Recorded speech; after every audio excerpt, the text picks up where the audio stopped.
এই মুহূর্তে কিন্তু শুরুতেই আপনারা দেখেছেন একটা ভর্তার রেসিপি। তো এই ভর্তার রেসিপিটা আমি কখনোই বলতে পারি না। এই রেসিপিটা কি বলতেছি, দেশ গ্রামে অনেকেই বলে টাকি মাছ, কিছু মানুষে বলে লাটি মাছ। বিভিন্ন জেলা বিভিন্ন জায়গাতে বিভিন্ন নাম থাকতে পারে। তো এই টাকি মাছের যে ভর্তার রেসিপিটা, এটা খেতে খুবই সুস্বাদু। যারা খেয়েছেন ইতিমধ্যে তারা জানেন যে এটা সুস্বাদু, স্বাদরা কেমন। বড় সাইজের যে টাকি মাছগুলা, এটা দিয়ে যদি ভর্তা তৈরি করেন, এই রেসিপিটা তৈরি করেন, তাহলে কিন্তু খুবই সুস্বাদু, অনেক স্বাদ। তো যাই হোক, আমরা কথা না বাড়িয়ে আমরা শুরু করি খাওয়া। আপনারা সাথেই থাকুন, আমরা জানাবো যে আসলে কেমন স্বাদ হয়েছে।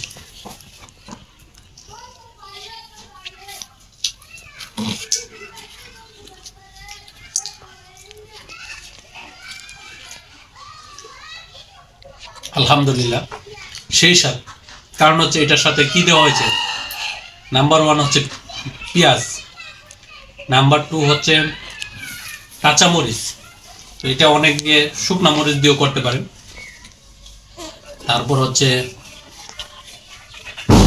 লবণ, তারপর হচ্ছে সাথে সরষের তেল অনেকে দেয়, ধন্যপাতা। ধন্যপাতা আছে না, ধন্যপাতাও দেওয়া হয়েছে। তো সব মিলিয়ে কিন্তু খুবই সুস্বাদু। তো আপনারা সাথেই থাকেন আমাদের।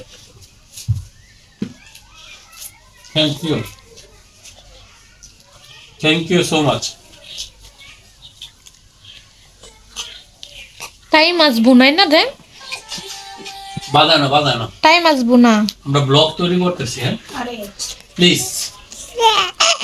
খাদিজা উঠতে গেছস গা, পরে আমার দোষ দিছে।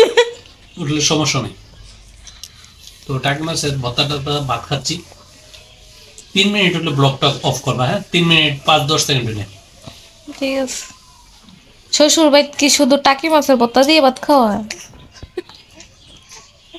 আর কিছু দেয় না? সবসময় মাছ মাংস অলওয়েজ থাকে, কিন্তু আমি বলে কিন্তু এই রেসিপিটা তৈরি করানো হয়েছে। আমি নিজের থেকে বলছি যে ভর্তা, টাকি মাছের ভর্তা খেতে চাই, তার জন্যই কিন্তু কষ্ট করে এই রেসিপিটা তৈরি করা হয়েছে। তো এটা কিন্তু খুব স্বাদ।